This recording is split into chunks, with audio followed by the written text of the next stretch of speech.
Olá, muito boa noite. Quarta-feira, 8h16, o horário da nossa live. E o tema hoje é a liderança como ferramenta de controle emocional. Eu decidi falar sobre esse tema porque a gente está passando aí por uma crise, né? E eu imagino que o descontrole emocional seja um problema grave na população hoje em dia, ok? Muito boa noite para as pessoas que estão entrando, muito obrigado por participarem. Aquela enroladinha básica, né, para esperar algumas pessoas chegarem na live com a gente. E lembrando que os coraçõezinhos nos ajudam bastante, viu, gente? E o aviãozinho você acaba encaminhando para alguém participar com a gente também. Ok? Neto, Zélia, Kênia, boa noite. Deixa eu ver quem mais já entrou aqui com a gente. Elza, boa noite. Então, repetindo o tema da live de hoje, a liderança como ferramenta de controle emocional. Veja, controle emocional nunca foi tão necessário. Esse período que a gente está passando, essa fase que a gente está passando, muita gente com descontrole. Problemas de saúde, problema financeiro, problema é o que não falta hoje para a nossa população. E aí você tem várias maneiras de contra-atacar o descontrole emocional, né? De como você cuidar da sua saúde emocional. Eu vou mostrar uma maneira, uma ferramenta, que é o tema que eu defendo, que é liderança.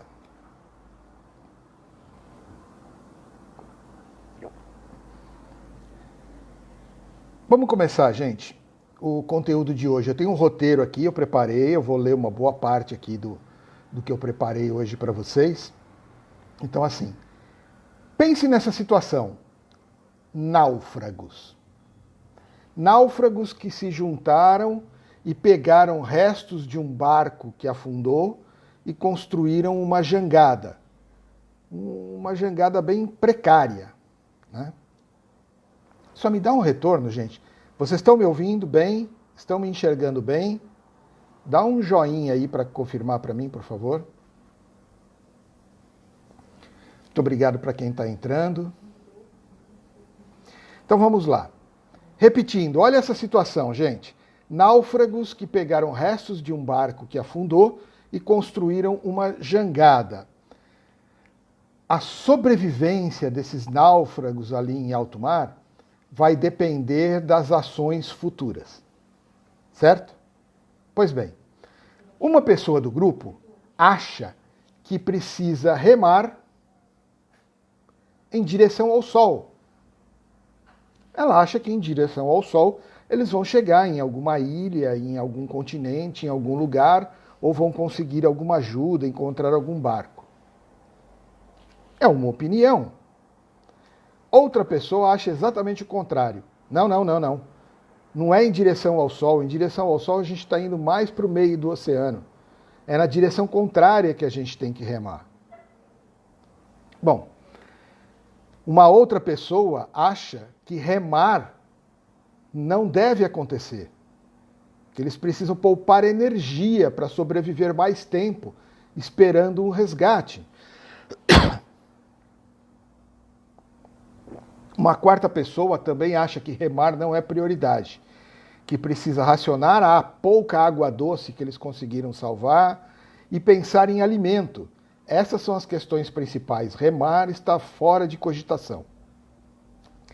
Entendam que sem um consenso dessa equipe, não haverá resultado.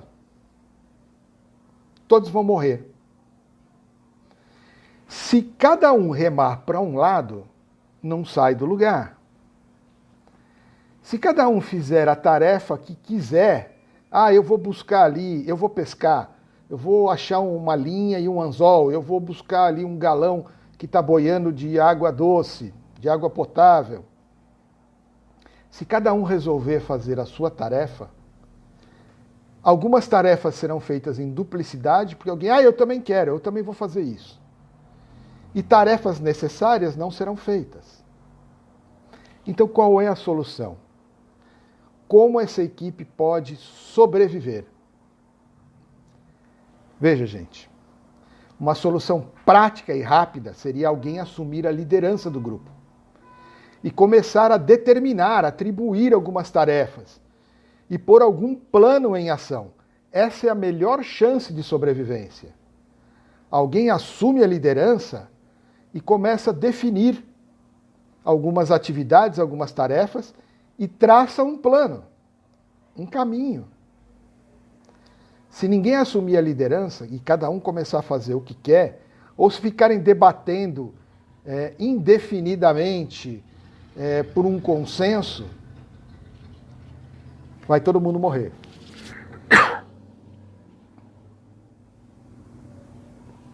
Imagine quanto tempo que vocês levariam para chegar a um consenso, não é? Pois bem, esse é um exemplo de crise, é lógico que é um exemplo extremo, mas é para demonstrar para vocês que em momentos de crise é necessária uma liderança. Não dá para cada um correr para um lado e cada um fazer o que quiser. Historicamente, as nossas maiores invenções surgiram em tempos de crise. Agora veja, sempre nas guerras, nas epidemias, nas pandemias, surgem soluções e alguém rapidamente assume uma liderança e acaba atribuindo algumas tarefas, algumas responsabilidades. Se isso não acontece, demora mais para a crise ser resolvida. Alguém atribuiu a Einstein uma frase que eu gosto muito, né? Porque parece que perguntaram para Einstein, nossa, como que você tem tantas ideias, você é tão criativo? E Einstein respondeu, olha, a minha criatividade é 10% de inspiração e 90% de transpiração. Agora veja, 90% de transpiração para superar uma crise, ser criativo, achar uma solução, essa pessoa precisa estar motivada. E para estar motivada, ela precisa estar emocionalmente equilibrada. De novo, uma atitude de liderança. Se nós excluirmos os casos de sorte, as criações deveriam seguir este conceito, onde 90% é transpiração. Claro que existe o fator sorte, algumas pessoas trombam na solução, trombam na ideia, né? Dizem que a maçã caiu na cabeça de Isaac Newton e ele descobriu a lei da gravidade. Pois bem, se você tirar o fator sorte, 90% é transpiração. Algumas pessoas conseguem essa transpiração, esse fazer, essa vontade, essa perseverança sozinhos. Mas a maioria das pessoas precisam de um líder. Precisam de um conselheiro, de um padre, de um pastor, de um tio, de uma avó, de um pai, de uma mãe, de uma colega. Precisam de alguém que ajude nessa vontade, nessa inspiração, principalmente na perseverança, que é a continuidade do fazer até atingir o resultado. Isso é uma boa liderança, pode suprir. Quando você tem um bom líder, ele consegue levar essa motivação. Na verdade, criar um ambiente motivacional para que a pessoa se inspire. Agora, deixa eu falar de uma outra coisa que eu pesquisei. Você já bocejou? Sono. Às vezes nem é sono. O bocejo, ele é um ato involuntário. Olha que interessante, pessoas que estão no mesmo ambiente e situação, eles tendem a bocejar também. Se um começar a bocejar, outros começam a bocejar também. Ele é um ato involuntário, mas que tem uma tendência de ser copiado por outras pessoas. Vou dizer para vocês outros atos involuntários que tendem a ter o mesmo resultado, que são copiados. A alegria, o riso não é contagiante? Ambição, solidariedade. Mas nós temos atos contagiantes que são atos ruins. Pânico, desespero, histeria. Esses são atos ruins e que são involuntários e que são copiados. Você vai concordar comigo? Se nós juntarmos a negatividade que é inerente ao ser humano, você sabe disso, não é? Ah, você não é negativo. Ok, eu entendo. As pessoas que estão aqui conosco não são. Quem está me assistindo agora não. São pessoas positivas, não são pessoas negativas, eu sei disso. Mas vocês conhecem pessoas negativas, né? Se você somar essa negatividade a uma síndrome do apocalipse, por exemplo, ai, vai dar tudo errado, ai, o mundo vai acabar, aí nós teremos um cenário caótico. Veja, pense nas pessoas que você conhece. Perceba se o comportamento delas não é assim. Para notícias ruins, elas reagem com a crença, elas acreditam. Quando você conta uma coisa ruim, nossa, você viu, fulano morreu, ciclano perdeu o emprego, nossa, o casamento da Mariazinha acabou. Você acredita de imediato. Agora, para as notícias boas, você reage com esperança. Você quer acreditar, mas você não acredita logo de cara. Coisas do tipo, você ganhou na loteria, você foi promovido, nossa, aquela menina aceitou sair com você, aquele rapaz está olhando para você, ele ficou interessado. Você age com uma esperança, você quer acreditar, mas você não acredita logo de cara. Porque essa é a negatividade inerente no ser humano. Com base nessa negatividade, com base nos atos involuntários, presta atenção nesse cenário. Presta bem atenção no cenário que eu vou descrever para vocês. Inclusive eu vou ler para não dar problema de interpretação. As notícias são ruins. As pessoas acreditam nas notícias. Algumas pessoas entram em pânico. O pânico contagia outras pessoas. A maioria começa a agir como se fosse o fim do mundo. É a síndrome do apocalipse. Vou repetir o cenário. As notícias são ruins, as pessoas acreditam nas notícias, algumas pessoas entram em pânico, o pânico contagia outras pessoas e a maioria começa a agir como se fosse o fim do mundo. Não é difícil disso acontecer. Você já deve ter visto esse cenário. Agora, dentro deste cenário, imagine que uma pessoa começa a combater as notícias ruins com notícias boas. Algumas pessoas começam a ter esperança. A esperança contagia outras pessoas. Essa pessoa com notícias boas, ela conquista a confiança da maioria e torna-se um líder.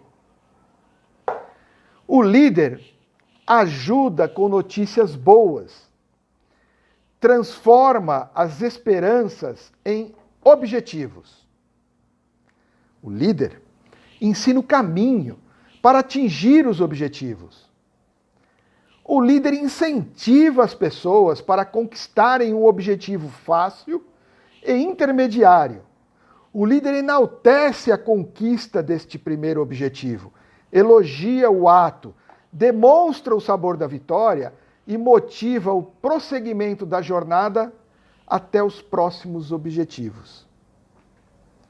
E assim, o pânico e desespero são vencidos pela boa liderança e pela esperança e pelo pensamento positivo. A boa liderança pode mostrar o caminho e incentivar os primeiros passos em direção à jornada da criação e superação. Crise sugere superação. E a boa liderança motiva a essa superação. E assim você chega à solução de uma crise.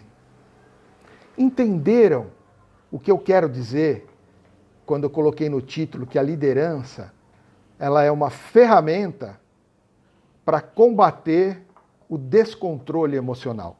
Na verdade, o título certinho é a liderança como ferramenta de controle emocional.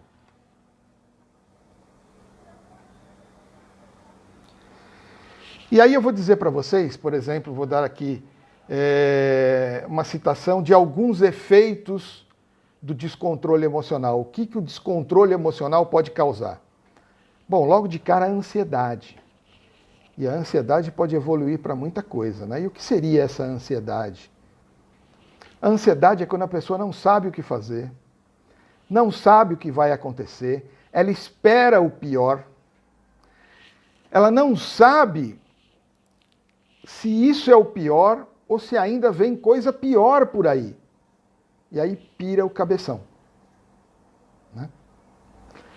Mas quando alguém de confiança usa palavras certas, demonstra uma realidade diferente e positiva, esclarece que a pessoa pode e deve ter esperança, orienta o caminho e motiva a mudança de atitude, essa ansiedade pode ser derrotada. E nesse momento você deve estar pensando nas pessoas que já fizeram isso para você. Quando você estava ali numa crise de ansiedade e alguém chegou com as palavras certas. Essa é uma atitude de liderança. Em um grau mais elevado, os efeitos do descontrole emocional, eles podem chegar a pensamentos suicidas, a doenças psicossomáticas, a psicopatias, coisas graves. Nesses casos, a atuação de profissionais, tais como psicólogos, padres, pastores, pessoas com experiência nessa área, será talvez a única salvação. Esses profissionais com atitude de liderança poderão conduzir a pessoa para fora da crise. Agora, nos efeitos mais leves da ansiedade, qualquer um pode chegar e trazer a boa esperança, a palavra certa para aquela pessoa, usando uma atitude de liderança. E a pessoa pode usar a autoliderança. Ela entender que ela precisa sim liderar o seu comportamento, as suas atitudes e chegar aí a um combate a esse sentimento que é muito ruim. Claro que não é fácil. A minha filha vive me corrigindo aqui. Pai, as pessoas falam, é só ter uma atitude positiva que resolve todos esses problemas psicológicos e isso não é verdade. Sim, não é verdade. Tanto é que eu disse que nos casos mais graves você precisa de uma ajuda profissional. Mas nas fases iniciais, um bom líder consegue, usando as técnicas de liderança, ajudar muito no descontrole emocional. Veja, vamos transportar para o mundo corporativo. Uma pergunta frequente que eu recebo em sala de aula é: mas se é tão claro a necessidade de boa liderança nas empresas, por que muitas empresas não têm essa boa liderança? É uma boa pergunta, não é? Se é tão claro, por que as empresas, na sua totalidade, não têm bons líderes? E aí eu respondo: falta de conhecimento. Empresas, na pessoa de seus gestores, simplesmente não enxergam essa necessidade. Segundo ensinamentos de Sócrates, a ignorância é como um véu sobre a sua face, que turva a visão e faz com que a pessoa não enxergue a verdade. Significa que chefias, sem o devido conhecimento, simplesmente não enxergam as necessidades. Agora imagine uma empresa que está em crise e os seus gestores, sem conhecimento, não enxergam o caminho para o enfrentamento da crise. Essa empresa vai fechar, não é isso? Pois é. Uma pausa para avisar, gente, Muito obrigado para quem está chegando. Muito boa noite. Essa live vira um arquivo que fica gravado aí no nosso canal do Instagram, tá? Então, assim, quem perdeu um pedaço depois pode assistir, e quem gostou pode compartilhar e indicar para alguém, ok? Então, imagine a empresa que está em crise e seus gestores não acham caminho para o enfrentamento. Vai fechar, vai falir, né?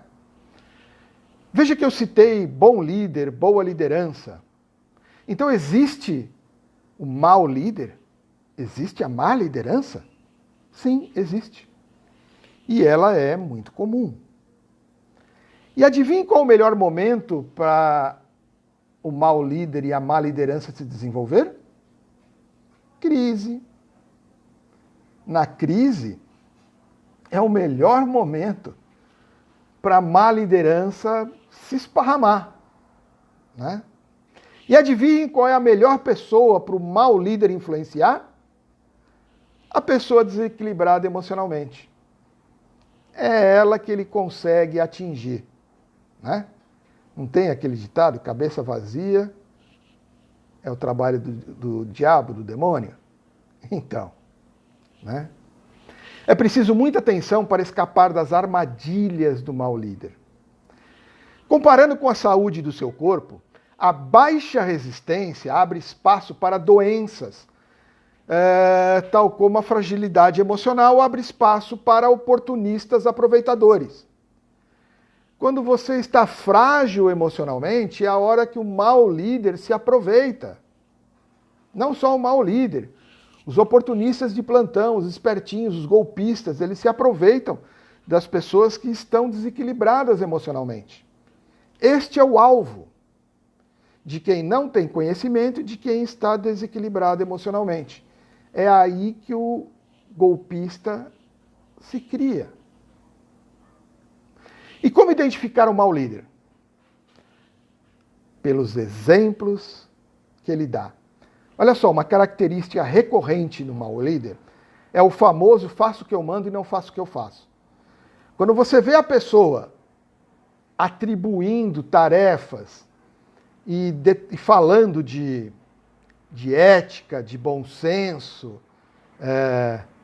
hoje em dia está em moda o compliance, né, que é seguir as leis vigentes, ele só fala, mas quando é a vez dele, ele não age desta maneira, é um exemplo de um mau líder, né? Outra característica do mau líder, quando a divisão de tarefas e responsabilidades, quando ele faz essa divisão, e a parte dele é desproporcional, é muito menor na partilha, e quando vai ter o resultado, ele apresenta como se a participação dele fosse maior, sinal de má liderança. Bom, gente, o conteúdo hoje foi um pouco mais curto, mas vocês precisam saber o porquê que eu li a maior parte do conteúdo de hoje, tá? Esse é um trecho de um livro que eu sou coautor, né? E o meu capítulo, o capítulo que eu escrevi, nós somos em 10 escritores desse livro, e o capítulo que eu escrevi é exatamente esse, a liderança como ferramenta de controle emocional. Se você segue a gente nas nossas redes sociais, você vai ver que em alguns momentos nós estamos bonificando, premiando com esse livro, que ele tem o formato de e-book, tá? Então acompanhe a gente que em algum momento você vai acabar recebendo esse e-book. E hoje eu tirei uma parte do meu capítulo, que eu escrevi, para poder passar para vocês. Por isso que eu não achei errado eu ler a maior parte do texto, até porque fui eu que escrevi, né? Gente, para terminar, deixa eu falar uma coisa. Líder ou liderado, saiba que a ferramenta de liderança funciona. E eu sugiro que você busque mais conhecimento no assunto, principalmente sobre os estilos de liderança e as suas aplicações. Ok? De novo, lembrando que esse conteúdo vai estar disponível e gravado lá no nosso canal do Instagram. Muito obrigado para você que deu aqui um pouco da audiência para a gente. E até a próxima. Boa noite.